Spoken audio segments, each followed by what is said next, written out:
자, 오토 샤딩. 이것도 또 한뎁스 있는 문제예요. 자, 이건 어디에 나오는 내용이냐 이걸 아시면 돼. 자, 어디에 나오냐? NoSQL. 우리 어디에 나왔습니까? 데이터를 저장하는 수단을 크게 우리는 두 가지로 나눕니다. 데이터베이스 기반, 그리고 분산 파일 시스템 기반. 이 데이터는 또 어떻게 나눠요? RDB, 그리고 NoSQL로 이렇게 나누게 되거든요. 분산 파일 시스템의 가장 대표적인 저장 수단은 하독 분산 파일 시스템이죠. 그렇죠? HDFS.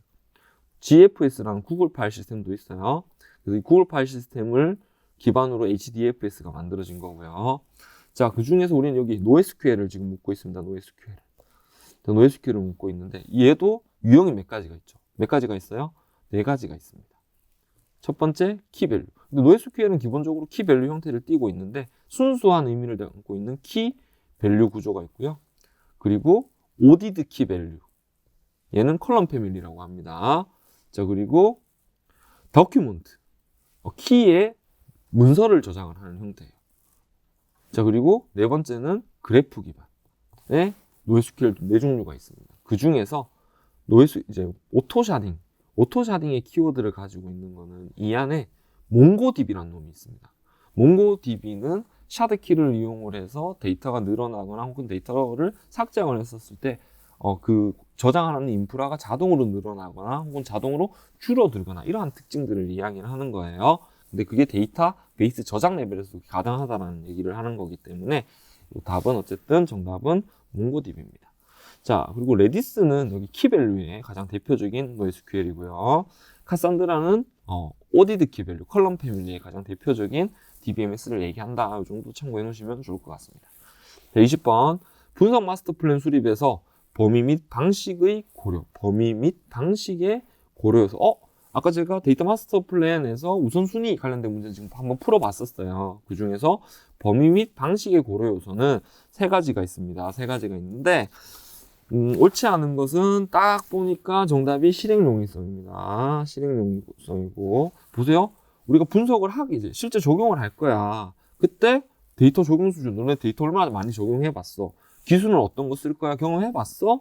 그리고 비즈니스 잘 이해해야지만 그 레벨을 정의를 할 수가 있겠죠. 그래서 실행용이성은 후에 이제 우선순위를 산정을 하는 하나의 관점이기도 합니다만은 어쨌든 범위, 방식 고려 요소의 관점에서는 거리가 멀다라고 생각해 주시면 될 것 같습니다. 정답은 2번입니다.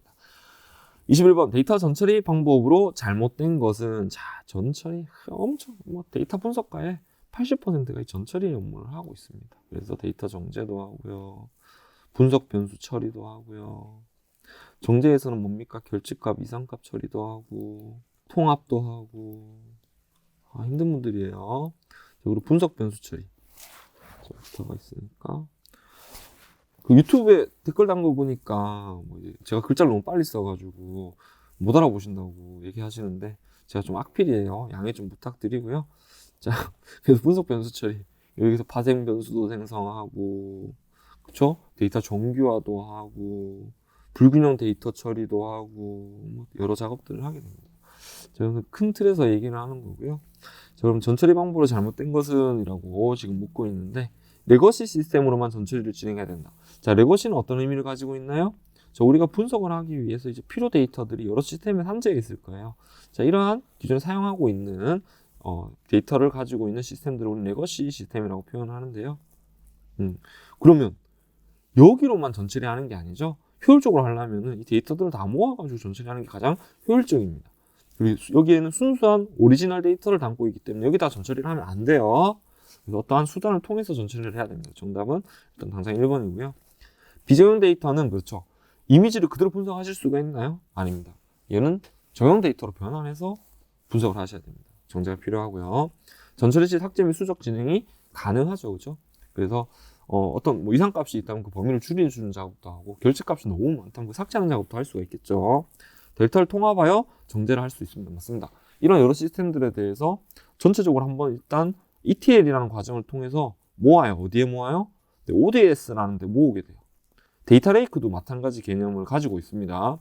자, 그러면 통합해서 어때요? 아까처럼 그런 삭제 작업도 할 수도 있고 아니면 붙여가지고 서로 다른 값을 연결하는 작업도 할 수가 있을 것 같아요. 정답은 1번입니다. 다음 중 데이터 정제 방법으로 옳은 것은 데이터 정제 자, 아까 우리가 전처리에서 이제 데이터 정제를 이야기를 했어요. 그죠? 데이터 정제. 해볼까요? 여기 정제라고 얘기했죠?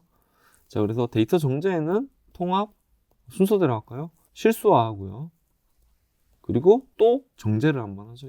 실은 요걸 물을 수도 있고 요걸 물을 수도 있어요. 그래서 실수와 정제 통합을 하게 되는데 정제가 이상값, 결집값 처리, 노이즈값 처리를 얘기하는 겁니다. 자, 그럼 문제 보기를 봐야지 뭘 얘기하는지 아마 알 수 있을 것 같아요. 데이터 손실을 최소화하기 위해 누락된 데이터 리무션, 결집값 처리를 얘기하는 건데 누락된 데이터를 임의로 채우진 않습니다. 임의로는 어떠한 규칙에 의해서 뭐 평균값, 뭐 중앙값 혹은 채빈값 등등 규칙에 의해서 채우는 거지 임의로 채우는 건 아닙니다. 구분자가 포함되어 있을 수 있으니 처리해야 됩니다. 그렇죠. 뭐 날짜 같은 경우에는 어떤 변수에는 뭐 2023년 01월 11일 이렇게도 입력되기도 하고 어떤 변수에는 2023년 01월 11일 이런 꺽쇠, 짝대기를 대시를 넣어가지고 이제 데이터가 입력되는 경우들도 있어요. 그래서 이거는 이제 시스템 특성에 따라 좀 차이가 나는 거기 때문에 보시면 어떻습니까? 그럼 구분자들이 있죠? 이런 구분자들이 있어요. 그럼 통일하는 작업들을 하거나 혹은 합치는 작업을 할 수도 있습니다. 그래서 구분자가 포함되어 있을 수 있으니 처리해야 합니다. 이상치는 동일합니다. 아까 첫 번째와 같이 얘도 어떤 규칙에 의해서 제거를 하는 것보다는 어쨌든 최대한 정보는 손실이 발생하면 우리가 유의미한 데이터를 잃게 되잖아요. 제거하는 건 지양하셔야 돼요. 혹시라도 나중에 다른 문제를 만나서 누구 지운다라고 하면 그건 오답이 될 확률이 높습니다. 그래서 체크하시고 틀렸습니다. 단일 데이터 포인트를 기반으로 모든 데이터를 수집하는 게 아니라 아까 뭐라고 했어요? 레거시는 여러 포인트가 존재를 했었죠. 여러 시스템이 존재를 했었죠. 그래서 여러 시스템을 통해서 데이터를 수집하게 되고 그걸 통해서 통합해서 수정하는 게 일반적인 처리 방식이다. 정답은 2번이 되겠습니다. 자, 다음은 코드 레벨로 나왔는데 지금 이 코드는 이제 R 코드예요. R 코드. 이런 문제를 또 출제를 하실지는 몰랐어요. 그래서 실습 가서 이제 실기에서 보면 되는데 이걸 출제를 하셨는데 근데 어렵지 않아요. 자, 왜냐면은 이제 R에서 썸머리라는 이제 함수는 우리가 가지고 있는 변수의 요약 정보를 썸머리 해준다라는 역할을 해주는 거거든요. 근데 그때 변수의 특성이 연속형이냐, 즉 수치 정보냐, 혹은 범주형이냐에 따라서 표기하는 방식이 달라요. 연속형일 때는 평균이라든지 4분위수라든지 채빈값이라든지 이런 숫자 관련된 정보, 기초 통계 정보가 나오고요. 범주형 자료인 경우에는 빈도수를 각 클래스, 그 집단별로 빈도수를 보여주게 됩니다. 그래서 이제 R에서는 이제 describe 이런 것들 이제 해보시면은 이런 이제 요약 정보, 기술 통계 정보가 나오게 되는데요. 똑같은 그 내용을 얘기하는 거고 눈치 빠르신 분들은 금방 인지를 하셨을 거예요. 근데 실은 보기가 조금 어려워요. 전부 뉴메리컬한 수치형 변수이다. 그렇진 않죠. 지금 보시면 어떻게 되어 있습니까? 헬스 인스는 집단 yes와 no가 몇 건이 있는지 우리 데이터에서 그걸 보여주고 있고 결집값도 10건이 있다는 걸 알려주고 있네요. 그래서 전체가 다 뉴메리컬한 변수는 아닙니다. 다음은 결집값은 age 변수와 헬스 인스 변수가 가지고 있다. 볼까요? 결집값은 헬스 인스는 여기 NA 이게 결집값의 표기법이거든요. 있어요. 근데 나머지는 지금 없죠. 그래서 얘도 잘못됐습니다. 자, 그리고 세 번째는 웨이지 변수는 우측으로 기울어져 있대요. 우측으로. 자, 그럼 웨이지 변수 한번 봐볼까요? 네, 봤어요. 여기 있어요. 자, 우측으로 기울였냐 안 기울였냐 좌우에 대한 쏠림 정도를 얘기하는 건 이제 외도죠. 그죠? 외도를 표현할 때 우리가 우측으로 쏠려 있게 됐다는 얘기는 어떤 그림이냐면은 외도에서 지금 왼쪽으로 자, 왼쪽으로 이렇게 데이터가 주침 분포가 있고요. 그리고 오른쪽으로 이렇게 오른쪽으로 데이터가 분포를 하는 형태를 표현해 줄 수가 있어요. 자, 오른쪽으로 치우쳐 있는 경우에는 중앙값이 여기 있고요. 평균값이 여기 있어요. 즉, 그 얘기는 뭡니까? 중앙값이 평균값보다 크다는 얘기를 하는 거고요. 왼쪽으로 치우쳤다라는 거는 중앙값이 여기 있고요. 평균이 여기 있어요. 그럼 평균이 중앙값보다 더 크다라는 걸 알 수가 있어요. 이렇게 구분하시면 되겠죠? 그래서 그러고 나서 웨이지를 한번 봐볼게요. 평균은 111이고요. 그리고 중앙값은 104인 걸 알 수 있어요.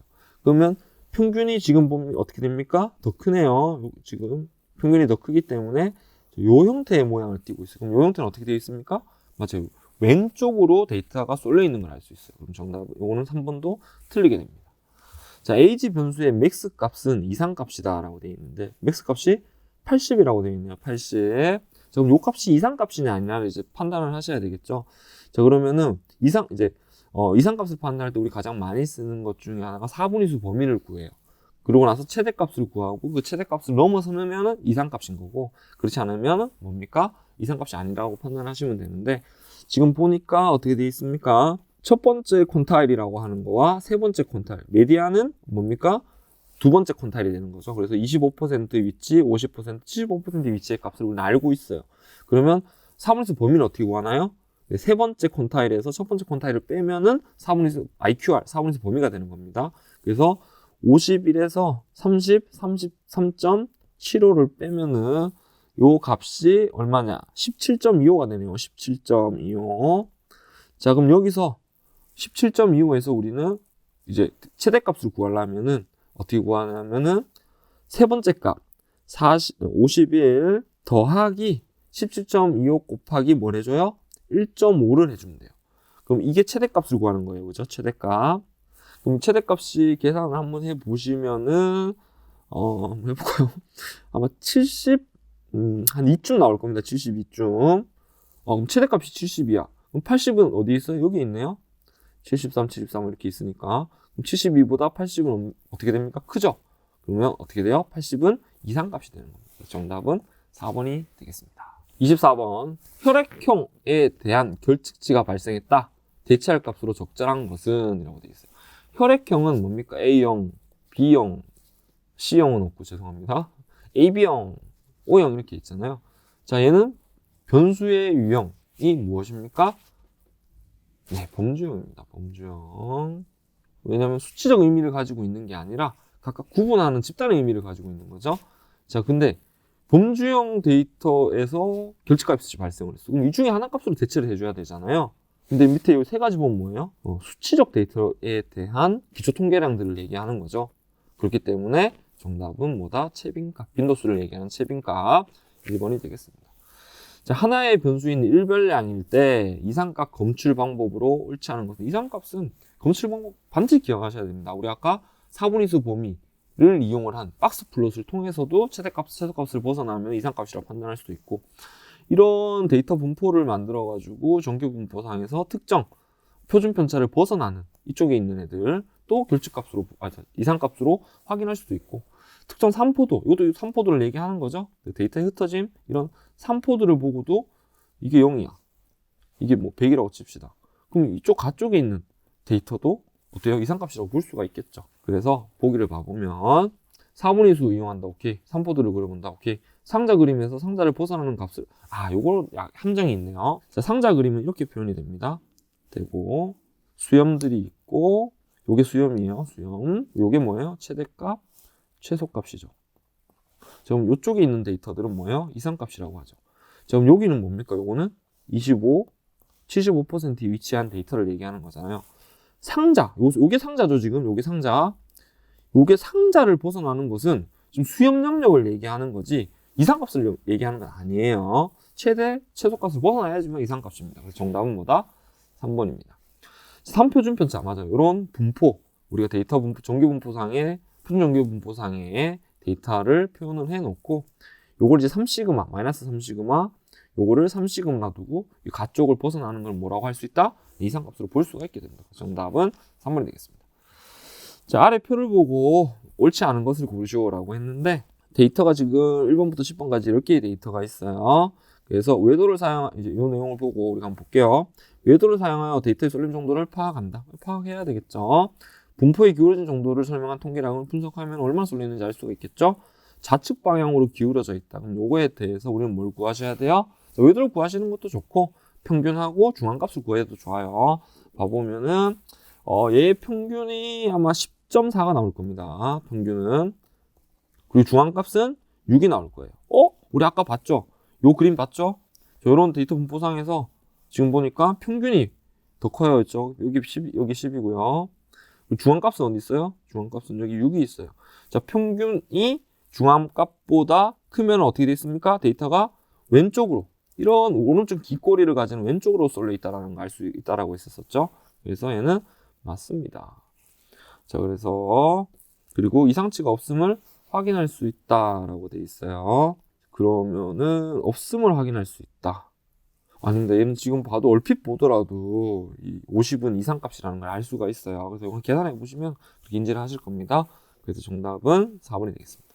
자, 다음 중 계량적 수치. 이것도 수량 의미하는 겁니다. 계량이라는 얘기는 정량적으로 측정할 수 있는 수치를 얘기하는 거기 때문에 계량적 수치에 해당하지 않는 것은 이라고 되어 있어요. 업무 시간, 학생의 무게, 매출액, 의견. 의견은 긍정과 부정으로 나눌 수가 있겠죠. 예를 든다면 부정으로 나눌 수가 있어요. 정답은 4번이 되겠습니다. 그럼 얘는 뭐예요? 범죄입니다. 변수 선택에 대한 설명으로 옳지 않은 것은 이라고 되어 있어요. 자, 변수 선택을 할 때 뭐 여러 가지 방법들이 있는데 단일 변수 선택, 모델 기반 변수 선택, 반복적 변수 선택, 분산 변수 선택을 쓸 수가 있어요. 자, 그럼 1번 볼게요. 분산이 기준치보다 높은 데이터 제거? 아닙니다. 이거는 높은 데이터가 아니라 낮은 데이터를 분산 변수 선택에서는 제거를 하게 됩니다. 정답은 1번이 되겠습니다.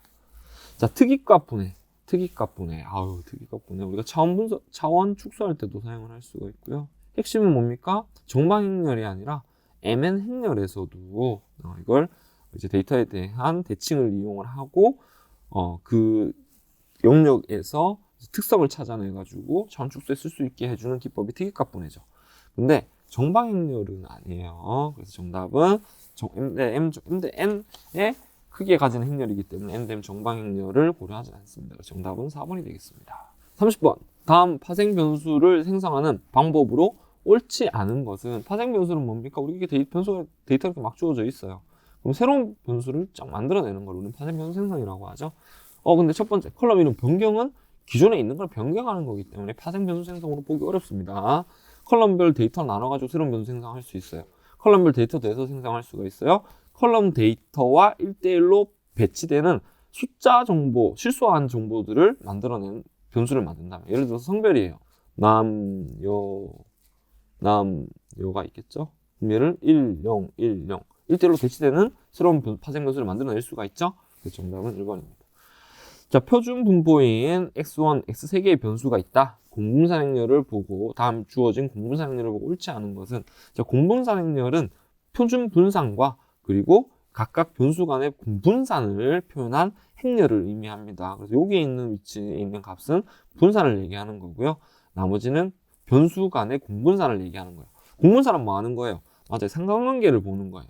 다만 양으로 가냐, 마이너스로 가냐, 독립적이냐, 이런 패턴을 볼 수가 있는 거지 그 크기는 볼 수가 없어요. 그럼 얘는 뭘로 봐요?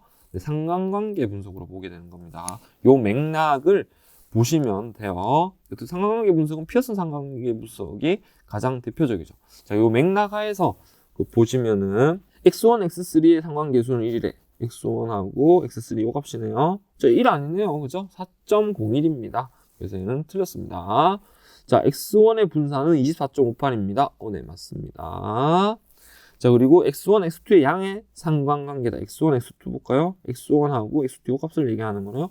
플러스보다 이제 양의 값을 가지고 있기 때문에 플러스 증가하는 형태를 띠는 양의 상관관계를 알 수가 있습니다. x2와 x3의 상관은 마이너스 2.00197이다. 네, 요거 맞네요. 2.00197 x2와 x 상관은 그래서 음의 상관관계를 가지고 있다고 볼 수 있습니다. 그래서 정답은 1인 거는 아니다. 얘는 만약에 상관계수로 표현한다고 하자, 문제를 잘못 봤네요. 보기를. 상관계수는 지금 알 수가 없죠. 왜냐면 이걸 해야지만 알 수 있는 거기 때문에 정답은 1번이 되겠습니다. 자, 다음 이제 상관계수가 나오네요. 옳은 것을 고르는 거 문제인데 한번 보겠습니다. 보기를 먼저 볼까요? 상관계수는 1, 0, 0.25, 마이너스 1. 그럼 보기에서 상관계수의 크기를 예측을 하면 될 것 같습니다. 두 변수 간의 선정관계가 있지만 비교적 약한 양의, 그럼 얘 약한 양이라는 거에서 뭘 알 수 있어요? 우리는 플러스 값이라는 걸 알 수가 있어요. 한 변수가 증가하면 다른 변수도 증가한다. 얘도 플러스 있네. 자, 그럼 약한이라는 거를 여기서는 이제 파악을 해야 되는 거네요. 지금 보기에서 약한 상관관계는 뭐예요? 여기 상관계수 0.25를 의미를 할 수가 있습니다. 문제가 조금 애매해요. 그죠? 저라면 이렇게 낼 것 같아요. 비교적 약한 관계를 나타냄. 양이라는 거 빼버릴 거고요. 그리고 증가. 이거 여기서 플러스를 알 수가 있기 때문에. 그럼 당연히 0.25가 나오겠죠? 그래서 이것도 문제는 그런 문제였던 것 같습니다. 자, 다음 중 중심 경항값으로 옳지 않은 것은? 자, 중심 경항값. 자, 우리가 기초 통계량을 이야기를 할 때 크게 세 가지를 이야기합니다. 기초 중심 경항값, 삼포도, 그리고 비대칭도를 얘기를 하죠. 그 중에 중심 경향값. 얘는 뭐가 있나요? 평균, 중앙값, 채빈도값, 채빈값, 뭐 이런 것들을 얘기하는 거죠. 그죠? 이 세 가지는 중심 경향값이 맞고, 자, 표준 편차는 어디에 있어요? 네, 삼포도를 볼 때 나타나는 게 표준 편차입니다. 정답은 4번이 되겠습니다. 분포가 한쪽으로 쏠려 있는지 알 수 있는 통계랑 우리 때까지 앞에서 봤어요. 어디? 외도입니다. 외도. 정답 4번이 되겠습니다. 다음 중 채빈값에 대한 설명으로 바르지 않은 것은 채빈값, 빈도수를 나타내는 거야. 그래서 남성이 15번, 여성이 13번. 그럼 수치형 자료에서는 1, 3, 2, 4, 1, 1 있다고 했을 때 1은 몇 번? 3번. 2는 몇 번? 1번. 요걸 빈도, 채빈값을 얘기하는 거죠. 그중 채빈값은 뭐였어요? 1이 되겠습니다. 다음 중 데이터 집합에서 가장 자주 나타나는 값, 최고 빈도를 나타내는 것은 맞습니다. 데이터 중심 경향성을 파악하는 데 사용할 수 있습니다. 맞습니다. 연속형 자료의 대표값으로 가장 적절하다. 이건 조금 퀘스천이에요. 이상치가 데이터 집합에 포함되어 있는 경우 채빈값은 그 영향을 받을 수 있다. 채빈값은 딱 보시면 어떻습니까? 지금 이상값의 영향을 좀 덜 받아요. 덜 받지만은 그렇다고 해서 받지 않는다라는 거는 아니다라고 좀 정리를 해주시면 될 것 같아요. 이제 일반적으로 이 채빈값은 어디에 씁니까? 여기 범주형 변수에 많이 활용을 합니다. 이렇게 표현할 수도 있지만은 이건 수치적인 얘기를 하는 거기 때문에 연속형에서 대표값으로는 크게 이제 많이 활용을 하지 않습니다. 그래서 정답은 3번이 되겠습니다. 자, 이산역 확률 변수의 확률 분포. 자, 우리가 이성과 연속형으로 구분을 하죠. 그래서 얘는 실수를 얘기하는 거고, 이산역은 뭡니까? 정수를 이야기하는 겁니다. 자, F, Z 지수 분포는 대표적인 연속형 분포이고요. 이항 분포가 이상 확률 변수에 대한 확률 분포가 되겠습니다. 정답은 3번입니다. 자, 표준 편차가 10이고 평균이 60인 모집단이 있다. Z-스코어를 구하라. Z-스코어는 표준화를 이야기하는 겁니다. 그죠? 어디에다 표준화해요? 값은 0과 1 사이로 표준화를 하게 됩니다. 그래서 10이 있으면 이 값을 요 사이의 값으로 바꿔준다는 걸 얘기하는 거예요. 식은 표준 편차 시그마 분의 해당 값 빼기 평균으로 산출을 하게 됩니다. 자, 그래서 이걸 구해보면 어떻게 될까요? 표준 편차가 10, 그리고 평균은 60, 우리가 구하고자 하는 값은 70, 변환하고자 하는 값은 70. 그래서 10분의 70 빼기 60은 값은 1이 되겠습니다. 정답은 2번입니다. 도시 내 여성 중 여성 비중 40%, 180cm 남성은 15%, 여성은 2.5%일 때 180cm 이상인 사람의 180cm인 사람이 여성일 확률은 뭐예요? 조건부 확률과 베이지 정리를 얘기하는 거네요. 자, 그러면 요걸 한번 벤 다이그램으로 한번 표현해 볼까요? 자, 여성 비중이 몇 프로라고 합니까? 40%. 그럼 남성은 반대로 몇 프로? 0.6이에요. 남녀. 자, 이 중에서 180cm 이상인 남성은 15%. 여성은 2.5%가 됩니다. 자, 그럼 이렇게 되어 있는데, 요게 뭐였습니까? 그러면 요거는 180cm 이상이네요. 180cm 키가 되는 거예요. 자, 그럼 우리가 알고 싶은 거는 뭡니까? 조건부 확률에 의해서 P, B는 어떤 확률을 구해야 돼요? 우리가 180cm인 사람이 여성일 확률. 자, 이게 여성. 이거는 180cm. 자, 이걸 구하게 되는 거예요. 이걸 좀 조건 확률을 풀어보면은 P, B는 P 180은 P 여성 교집합 키가 180cm인 사람을 얘기하는 겁니다. 이걸 구하고 싶은 거죠. 그럼 이거 하나하나를 각각 구하면 돼요. PB는 어떻게 됩니까? 이거 구하면 되죠. 이건 어떻게 구하냐면은 전확률에 의해서 0.6 곱하기 0.15 더하기 0.4 곱하기 0.25가 됩니다. 요거 분의 요거 여성이면서 180인 거는 뭡니까? 0.4 곱하기 0.25가 됩니다. 그래서 이걸 계산을 한번 해 보시면은 값이 아마 0.1이 나올 겁니다. 0.1. 그래서 한번 구해보세요. 다음 중 중심극한 정리에 대한 설명으로 옳지 않은 것은, 중심극한의 정리는 아주 중요하죠. 그죠? 어떤 의미를 담고 있어요? 표본이 크면 클수록 뭘 따른다? 우리가 정의한 특정 분포를 따른다라고 정의한 이론이 중심극한의 정리예요. 근데 크다라는 기준은 뭡니까? 표본이 30개 이상인 경우를 얘기하는 겁니다. 자, 그리고 얘는 연속형 변수뿐만 아니라 범중 변수에도 적용이 가능한 이론이에요. 빈도수를 세리기 때문에. 그래서 특정 분포를 가정을 한다라는 의미로 접근을 해주시면은 1번은 맞습니다. 2번도 맞습니다. 자, 연속형 변수에만 사용하는 게 아니라 이산형 그리고 범중 변수에서도 중심극한 정리를 적용할 수가 있습니다. 그래서 정답은 3번이 되겠네요. 그래서 4번 반드시 모분포가 정규분포를, 우리가 표본으로 뽑은 모분포는 정규분포를 반드시 따를 필요는 없습니다. 그래서 그만큼 표본이 충분하다면 정규분포를 가정하기 때문에 정답은 3번이 되겠습니다. 다음 중 가설 검증에 대한 설명으로 옳지 않은 것은, 유의성 검증으로도 가설 검증을 할 수가 있습니다. 자, 기무가설과 대립가설 각각 한 개를 설정을 해서 우리는 우리가 정한 유의 수준에 따라서 우리가 산정하는 통계량이 어느 위치에 있느냐에 따라서 기무가설을 채택할 수도 있고 기무가설을 기각할 수도 있습니다. 자, 양측 검증은 이런 모양을 띠고 있죠. 이렇게 양측 검증이 이렇게 돼 있어요. 그럼 기각력이 어떻게 나눠져 있어요? 이게 기각력이죠. 예, 이렇게 나눠져 있습니다. 기무가설을 기각시키는 기각력이 양쪽 끝에 있습니다. 기무가설은 증명하고 싶은 가설이 아니라 기존에 알려져 있는 사실을 이야기하는 거고, 증명하고 싶은 가설은 이쪽 용력을 얘기하는 거죠. 이게 뭐예요? 대립가설입니다. 대립가설. 정답은 4번입니다.